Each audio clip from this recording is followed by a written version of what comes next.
The rain continues to team down here at the Gaelic grounds at Limerick as the second half gets underway. Cork haven't been any changes at half-time. Clare making one. PJ O'Connell comes in at right half forward in place of Owen Cleary. John Considine. Clare were first, or Cork were first onto the field for the second half. I think they might have had a fair old lecture at half-time to buck up a bit. Ger Manley. Manley claiming he's been held, but the referee is giving the free to Clare. Pat Delaney, who by and large has handled this match very well in very difficult conditions. It's Anthony Buckley who'll take, or rather Anthony Daly who takes the free. O'Gorman under pressure, looks full back. Shawnee McCarthy to Tony O'Sullivan. Pat Buckley getting there ahead of John Russell, trying to make headway, held. Cork get the free.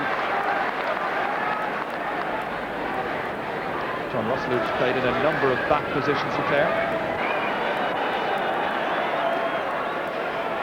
1 point from one free so far, but this was a long distance out. He puts it wide. Teams still level. They were level 3 times in the first half.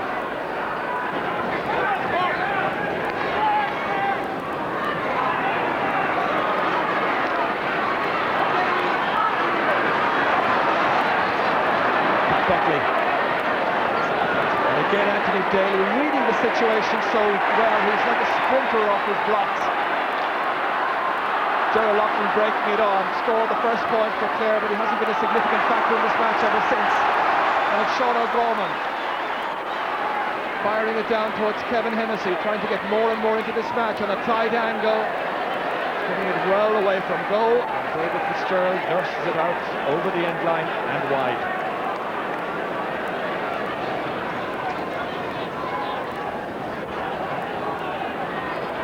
We've just had 5 minutes of inaccuracy, 4 chances created by Cork, 4 wides. So level just as it was at half-time.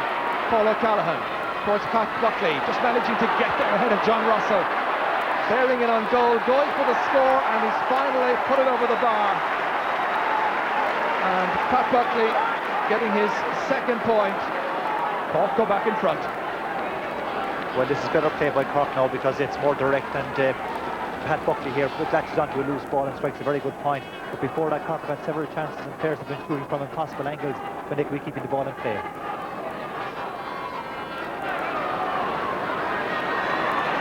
We haven't seen too much of Clare at the start of the second half. It's gone out of it completely. Barry Egan, it's blocked down there by John Chaplin. Egan again. In towards John Fitzgibbon. Challenging Brian Lowen.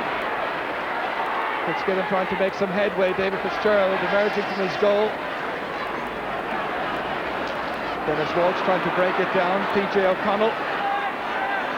O'Connell the substitute across towards Jamesy O'Connor's wing. Been marked in this half by Shawnee McCarthy. It was Jim Cashman trying to get in a challenge there. Now Gerald Loughlin. The star in Ennis.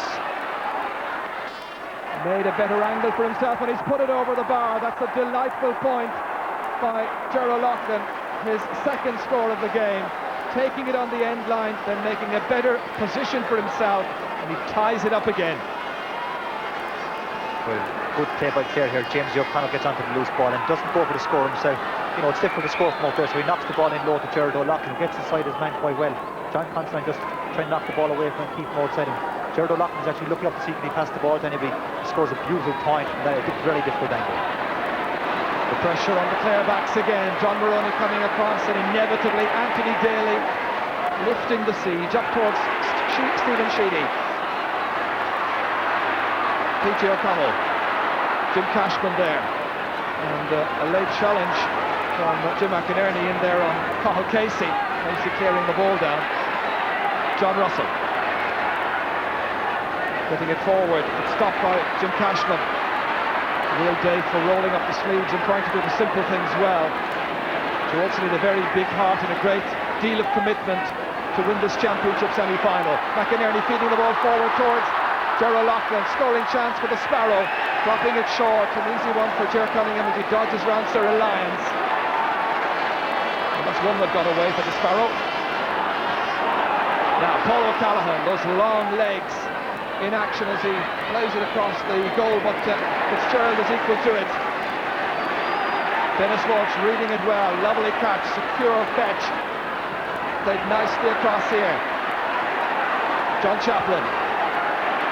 Jim Cashman can't hold it, but it comes back from Gerald Loughlin through Cashman, and it's Tony O'Sullivan at midfield, down towards John Fitzgibbon. Pat Markham is back there, but it's Fitzgibbon who read the intentions, went out, got possession, and he drives it over the bar. Fitzgibbon has got another score, a second point for John Fitzgibbon, and Cork take the lead once again. A bad clearance here with Pat Markham, just gets the ball out as far as John Fitzgibbon standing on his own, and quite an easy chance for Johnny, knocks it over the bar. Cork have brought in Mark Mullins, who has just transferred from Carlow, so he comes on for his first Munster Championship match in place of Kevin Hennessy. So a disappointment for Kevin on his 40th championship match.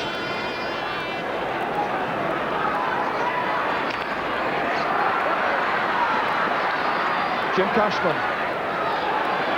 Mark Mullins is playing right half forward, marked by John Chaplin.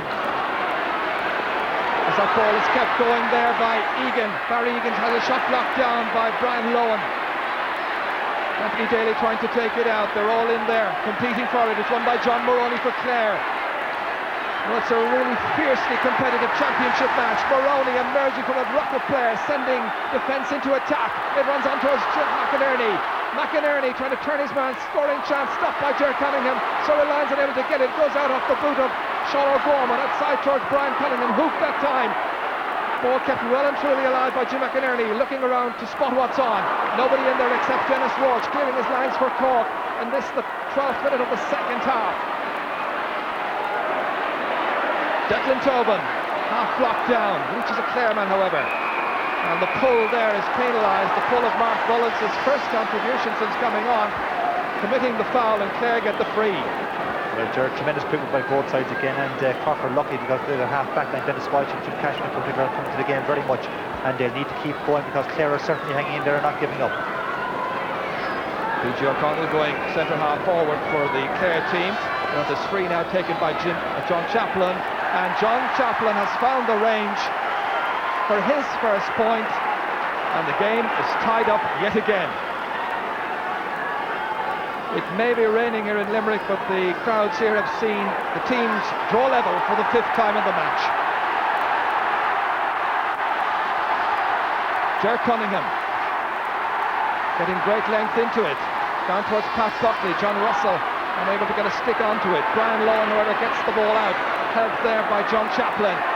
Further out by John O'Connell for Clare. It's a good spell now for the Bannermen. Cyril Lyons hoping to transfer possession into scoring opportunities. PG O'Connell, their second half substitute, is partially blocked there by Brian Corcoran, who's out around the half back line once again.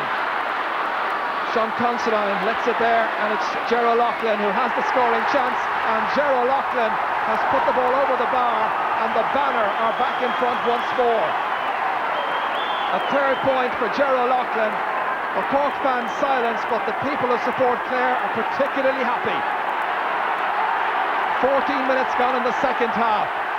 We said it earlier, the last time Cork were league champions in 1981, they went out in the championship to Clare.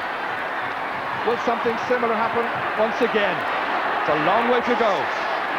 Tony O'Sullivan firing it in nicely towards John Fitzgibbon, the goal expert. Back towards Mark Mullins. Mullins driving in there. Stopped all the way by a very committed Pat Markham. Ball comes out towards John Chaplin. Two great wing backs, but under pressure right now. And that's Egan who knocks it over the bar. Barry Egan getting another score. 3 points for the Delaney's player, and 9 points apiece once again. Dennis Hurley there, one of the selectors alongside Canon Michael O'Brien. Clare certainly giving it everything at the moment, and Cork are wondering how they're going to get away from these fellas, because they're playing with great heart and great rhythm, and Gerard O'Loughlin again has been playing excellently at corner forward and getting some first class points for them. The Cork need to keep very tight away from him at all times. James O'Connor has it, in over the head of Sean O'Gorman. Jim McInerney trying to make headway against Brian Corcoran. This is Stephen Sheedy trying to give the Banner the lead once again, and in spite of the best efforts of Jim McInerney, they can't keep the ball in play. And that's Clare's first wide of the second half. They were particularly profligate in the first half with 9 wide, so 10 in all now. Len Gaynor there with the cap, the team coach for the last 3 years. Tony O'Sullivan with tidy play, getting it back to Cathal Casey. Pat Buckley now, firing it wide across, came up the stick there of John Markham. Anthony Daly again. Not as flamboyant as he was in the first half, but rock solid at fullback, giving a display of classy fullback play this afternoon. But Stephen Sheedy seems to be bottled up, and Stephen Sheedy winning the free for Clare. It's at a critical stage of the match, as John Chaplin feeds it inside there. Tony O'Sullivan back, making his presence felt during the second half, outside to Cathal Casey. Paul O'Callaghan. The reputation's meaning absolutely nothing in levelling conditions such as this. Cork going in the overwhelming favourites to emerge victorious, but Clare putting it up to them. They're level right now.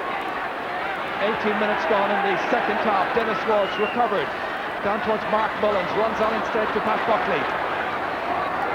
Buckley a high one. Manley's in under it, breaks down towards Barry Egan. And again it's taken away by Anthony Daly. What a star this fellow has been this afternoon. John Russell fumbling but regaining his composure and possession. Down towards PJ O'Connell. O'Connell missing it, drags the ball out of the sideline. Jim Cashman says that'll be our sideline ball. It's particularly soft just under the stand here. I often feel that because of the stand being on this near side of the ground, that the wind doesn't circulate as freely. Well, it's like Corky Keefe here, just where there's an overhanging stand, and you get a lot of rain. That part of the ground just in front of the stand is always very, very heavy, and in particular the players trying to keep the ball away from there as much as they can, I think. Not a fair shoulder to shoulder, shoulder into the back. Paul O'Callaghan committing the foul. Clare get the free. 19 minutes of the second half gone. Well, here you see Cathal Casey knocking the ball away, and Paul O'Callaghan comes in here, gives a perfectly fair shoulder, and there's no way that's a free. Clare making the change, and midway through the second half, Fergus Toohey, who played in the championship here last year against Limerick, comes in. He's going into the attack, and it's Declan Tobin who's coming off. Had a good first half, Declan Tobin. We didn't see as much of him, however, in the second so far. So 2 of the 3 men at the half-forward line for Clare are new. James O'Connor firing it in, the only one who started in that line. Jim McInerney turning foul, and it's going to be a free in, and a very good scoring chance now as Cork also make a change, and coming into their team, the number 21, Ger Fitzgerald. So Ger Fitzgerald, who captained Cork last year in the championship. Well, Ger, I think mainly because of Anthony Daly, who has really dominated that whole full-back scene, is having the game of his life, and I think Cork are hoping that with Ger's experience maybe he can create some chances in the full-forward line. Interestingly, it's Ger Manley who's making way, and been the star of the show in the conclusion of the league. Cyril Lyons, the free taker, should make it from this one, and Clare go back in front, leading by a point. On my watch, 12 minutes to go. Well, Cyril was near to that goal that Jim McInerney scored when it was dropped by Ger Cunningham, but the Clare fans, who came here more in hope than anticipation of victory, they're now in front at a significant stage of the match. But it's anybody's game yet. Tony O'Sullivan played down nicely here. Ball won well by Mark Mullins. The Carlow man now playing for Cork has rattled the side netting. Won an All-Ireland B medal with Carlow last year. Won a championship medal in Cork with Napier a few years ago. Great chance here for Cork, and Mark Mullins after a tremendous catch going through the defence here. Clare players are not following him, keeping right behind him, so they're trying to hook him or not give him a chance to hit it. He kicks it wide. Certainly a great opening for Cork. We've had a lot of wides. It's been a difficult day to be a coach or a trainer or a selector. 11 wides for Clare, 11 wides for Cork. But Clare lead by a point. And it's PJ O'Connell. Knocked forward. Jim McInerney coming in. Good chance this. And it's stopped by Joe Cunningham. And it's still not gone in. The ball has gone in the back of the net, and it's Fergus Toohey, a substitute, who scored it after a great save by Joe Cunningham. 24 minutes into the second half, and Fergus Toohey has scored it. Cunningham made a marvellous save from Jim McInerney, but Toohey was on hand to apply the finish. It's great play by Jim McInerney, who gets inside the Cork defence here. You can see him, he's on the end line, but dodges back inside John Constantine there, hits it off his left hand. Great save by Jerk Cunningham, but Fergus Toohey following up. Misses the first time, actually kicks it in, or does it off the defender, I'm not sure. Well, it doesn't matter how they go in. Once they go in, and that's gone wide. Disappointment for Gerald Loughlin. Well, the league champions are in real trouble, just as they were in 1981. And the men in blue here, perhaps they're from Clare, perhaps they're just happy to see the Clare men doing so well. Mark Mullins coming back for Cork. They need to score badly, and that's tapped over the bar, off the goalkeeper's stick. It's a thrilling finish to this match. We may have had lots and lots of wides, only 3 points between them at this stage. Yeah, well, this is very good play by Mark Mullins here. Just what Cork needed after giving away that goal, and knocks over that. Davy Fitzgerald gets his hurl into it, only succeeds in putting it over the bar. Well, Len Gaynor, his side 3 points ahead. And what would have happened if that goal that was disallowed for a square ball in the first half had been permitted? Clare the leaders. PG O'Connell coming for the banner men. He's made a real impact at centre half forward. It runs on beyond Gerald Loughlin. Coming across there is Sean O'Gorman.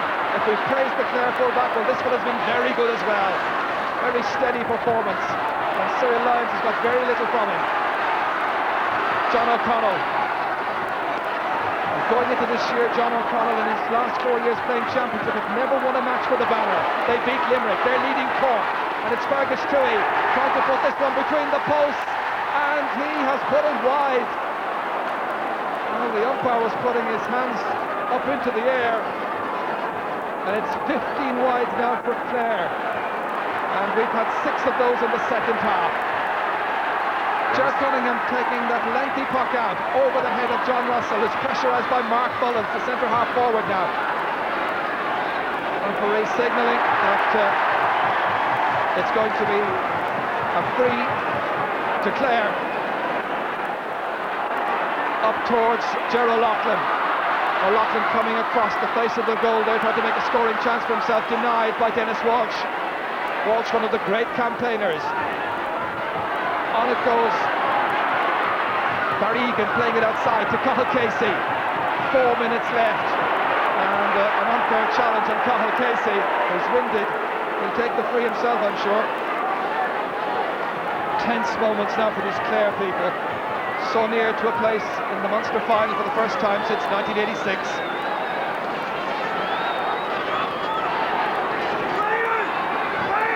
Cathal Casey lobbing it in. Trying to go for the score. Hurley's going everywhere. The ball has gone wide. Cork with 10 scores out of 22. Clare with 9 scores, including those 2 goals from 31 chances, and they're worried. The footballers from Clare did it last year. Can the hurlers do it this year? John O'Connell getting onto it, getting by Dennis Walsh. Still John O'Connell. Nicely in from John O'Connell, but just to the left, and Gerald Loughlin striving to keep it in play. Clare had certainly had the chances in the last couple of minutes to be gone up 4 or 5 points clear of Cork, and if Cork do get a goal, they'll certainly get to regret those. It's broken down to Barry Egan, turning round, knocking it in. John Fitzgibbon, the great predator, trying to come in and set something up for Gerald. Fitzgerald is blocked down by John Maroney, and it's still Cork who have it. John Fitzgibbon. Cork will be hoping and praying for a goal from him, but Clare will watch Jamesy O'Connor just dispossessed there by Ger Fitzgerald. A real pile-up. Sean O'Connell waiting for it to come his way, likewise Tony O'Sullivan. It's belted away eventually out towards Brian Corcoran, this year's team captain. On it goes towards Pat Buckley. 3 points between the teams. Clare leading. Barry Egan off the feet that time of Pat Markin. Comes back once again. John Russell with a long relieving clearance. Clare 2 goals and 7 points. Cork 10 points. That's 13 points to 10. Fergus Tui. Jim Cashman trying to dispossess him. Many mistakes being made, but the conditions are dreadful. Cyril Lyons half blocks it, and Ger Cunningham coming out of his goal area. I make it 1 minute and 25 seconds to go, not including injury time. Tony O'Sullivan comes back off John Tapman, reaches Jamesy O'Connor. O'Connor for the Clare men. They're off their feet all over the place here. Clare can't believe it. Brian Corcoran, they came here as outsiders. Hadn't won a championship match up to that Limerick game since 1988. They're leading this one. They look the better team, but can they hold on? There are only 3 points between them. A goal from Cork would take it to another match, surely. Anthony Daly without the stick, kicking it away outside there to the wing. Pat Markin trying to get away from all the various challenges. Jim McInerney trying to get inside. The covering full-back is John Considine. It's still McInerney, just needs to hold up the ball. 35 seconds to go. It's gone wide. They needed that one. They've missed so many chances lately. It's a nervous afternoon for the fans of the Clare team. Well, it's a real check on the state of your heart if you're a Clare man or woman. Anthony Daly again, but this time dispossessed by John Fitzgibbon. Inside 15 seconds to go, not including injury time. Brian Lohan coming across here, taking this one for Clare. The shoulder by Ger Fitzgerald. John Fitzgibbon in there, right on the end line. Whistle is sounded, free out to Clare. Anthony Daly triumphantly with the hands in the air. We're in injury time. 3 points between them. Len Gaynor, the Tipperary man, will hope to lead his side into battle against Tip at the beginning of July in the 1993 Munster Hurling final. There were those who were saying it was his last game against Limerick 3 or 4 weeks ago. Well, Gerald's great defending again by Clare there, and certainly the Cork forwards have failed to make any impact in the second half. It's all over, and just as in 1981, the reigning league champions Cork have gone out in the championship to Clare. We saw a fantastic display by 15 Clare men. The Cork backs were magnificent, but the forwards didn't do the business on the day. And it's the Clare supporters who come in en masse on a venue where they beat Kerry in last year's Munster football final.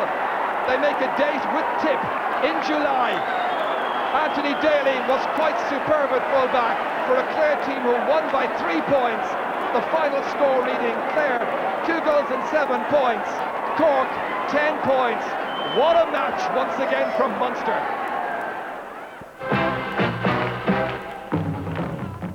I read in one of the papers today where some reporter, I'm not sure who it was now, that he wasn't going to come because he didn't want to see another Lambs to the Slaughter episode. And I mean, that's a great sport on any team. We came in here with nothing to lose, and it's worked out very well for us on the day. The footballers did it last year. Did you have the incentive this year to go even one better? Yeah, I suppose it was a great boost for us, because it was said many times in the dressing room before we came out in the field that in this very pitch that the footballers beat the mighty Kerry last year. And it can be done, you know. If 15 fell, maybe we didn't realise that until the footballers went along and did it for us. I want to congratulate them, by the way, in a very special way, for their win today and the way they played the game. Fine sporting game of hurling, and this is what it's all about. We win them and we lose them, and I want to congratulate them on that. Well, the conditions out there were very tough, all right. Personally, for myself, I was delighted after letting in 3 against Limerick. I was a bit disappointed, you know, but to keep a clean sheet against Cork, it's one of my ambitions, and I was delighted that it ended up that way today. You're in a Munster final. Well, I suppose we're in a Munster final against Tip. I suppose if you're looking at one thing, Tip have the experience, and that'll stand a lot to them. But hopefully we won't be found wanting for a fight again in that day. We thought we were finished when Cork beat us in the play-off at the league. We thought that was it for 1993, but we got together and we had a good chat about it, and we sorted ourselves out, and we came and we got a few breaks against Limerick, and you know, maybe we had a slice of luck today again, I don't know, but we won anyway, and we're still in the championship. How proud are you of this team? Absolutely very proud of them, you know, because a team that's down they need a lot of commitment and a lot of determination to stay there and to keep trying, and this is what this team did.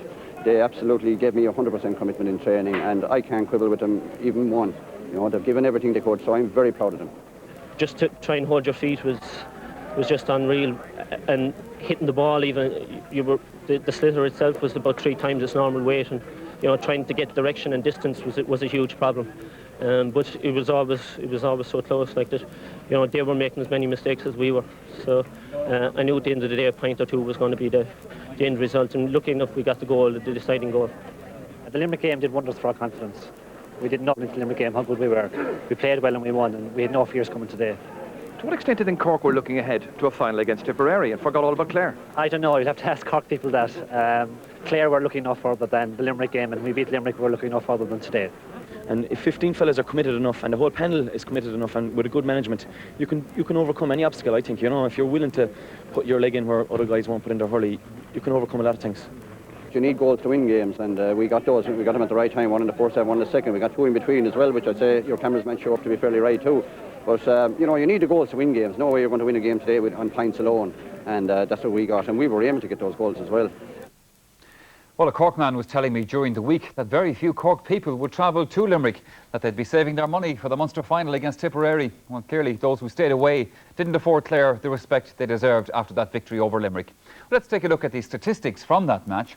Well, it's hardly surprising to see, having watched the match, that Clare hit the greater number of wides. But the gap, in fact, wasn't as large as you might have thought. 17 missed opportunities for the Clare men, 12 for Cork. Despite the difficult conditions, there wasn't an unusual number of frees, but from what there was, Cork conceded most, 16 as against Clare's 10, but generally a good sporting contest.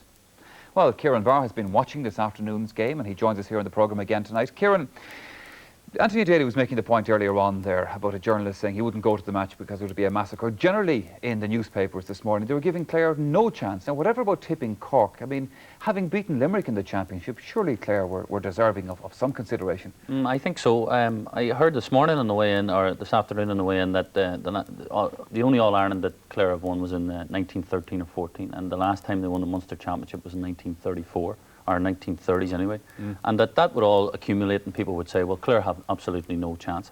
But I had a funny feeling during the week, after playing against Wexford and seeing how jaded they were and how sort of, they seemed to have a malaise. They were running around slightly in a trance from fatigue, I would say. It would be mental fatigue more than anything. The Cork maybe would suffer from the same thing. And all those things accumulated, and the hunger and the passion that they showed previously, I don't think you could have written them off. And they've got minor teams. They've got 6 players from a minor team who reached an All-Ireland final in 1989.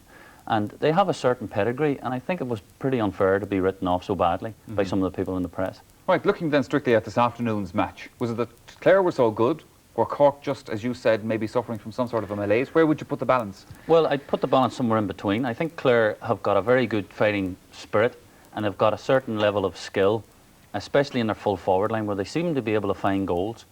And combine that with a certain commitment and passion that they show, and a very, very strong defence, will add up to beating most teams. Now, Cork, I tipped before the game. I thought Cork would have won this game, but the fear is that after having had the peak for successive matches in the league final, that what can Ken and O'Brien say to them that they already haven't heard? And plus that, their own psychological tiredness or fatigue, they say to themselves, here we go again, we have to build ourselves up, and we're going to have to try and beat a team who are coming strong at us.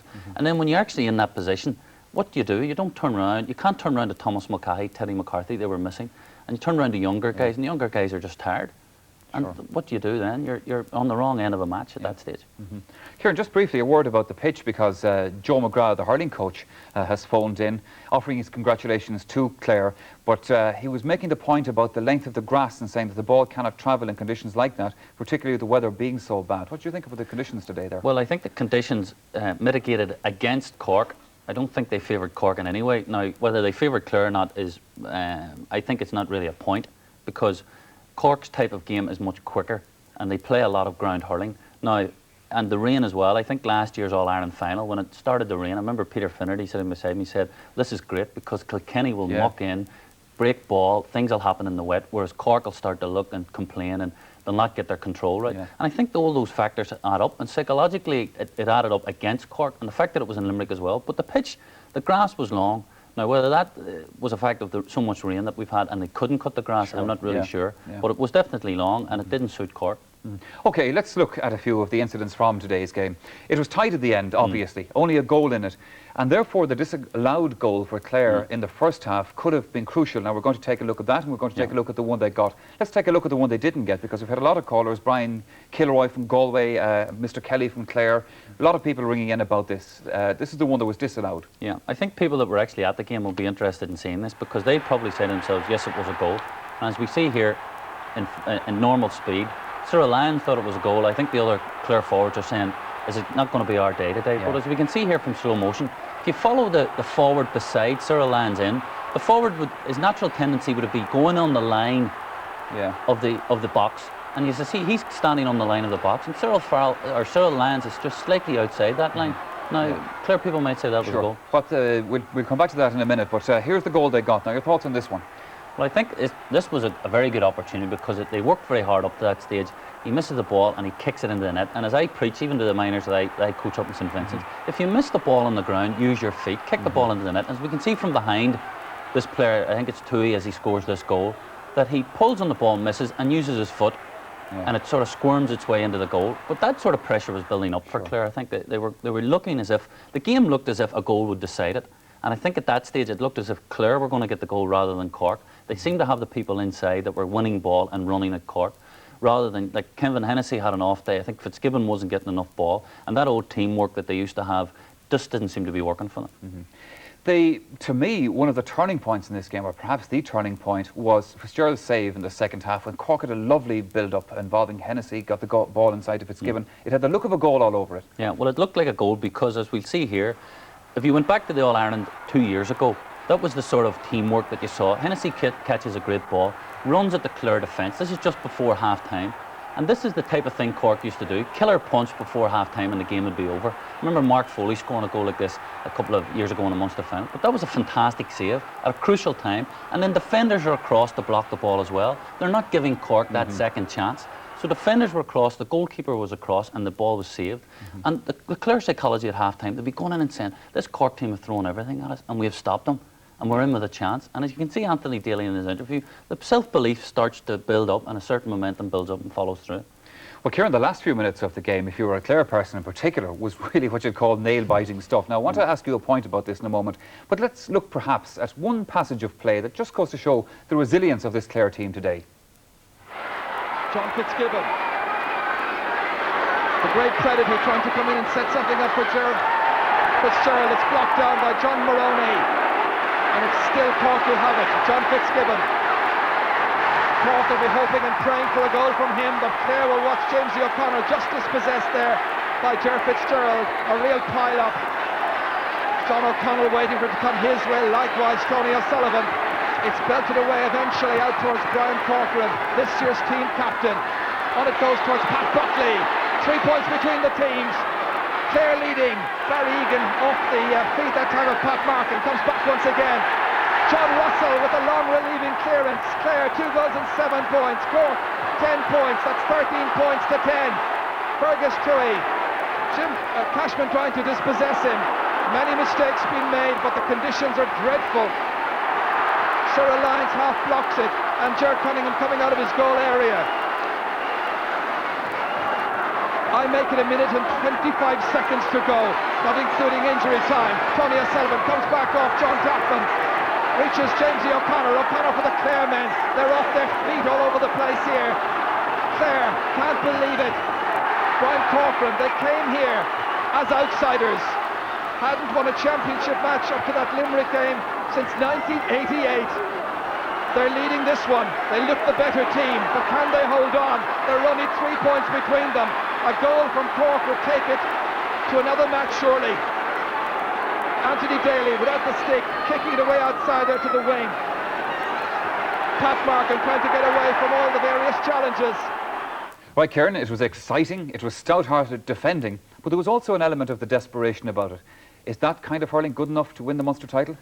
I think you'd be a foolish man to bet against Clare, because if they put themselves into that situation in the Munster final, they'll show that sort of commitment. And as well as that, I think the Caseys down in Ennis, my in-laws, young Leanne and David, will be saying if he tips against Clare, he'd be killed. He'd never be invited down again. But I think there was a lot of scrappy play, too many wides from Clare, and if they are going to win the Munster Championship, they have to eliminate the mistakes from their game. But you can't train people to put that type of passion and commitment into their game. You can't train it into them, and they've now got that, whatever Len Gaynor has put into them. And once they have that, they can build on something. But if they hadn't got that, they wouldn't even be in the final. So I give them a great chance. Good. All right, Kieran Barr, thank you very much for the moment. And before we leave on that, let me say that we've had a lot of phone calls from Cork people congratulating Clare on their success today and wishing them well in the Munster final, obviously against Tipperary.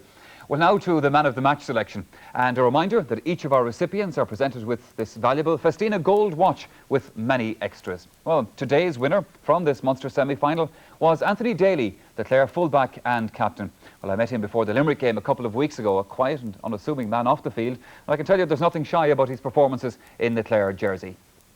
Right now we take a commercial break. As these two great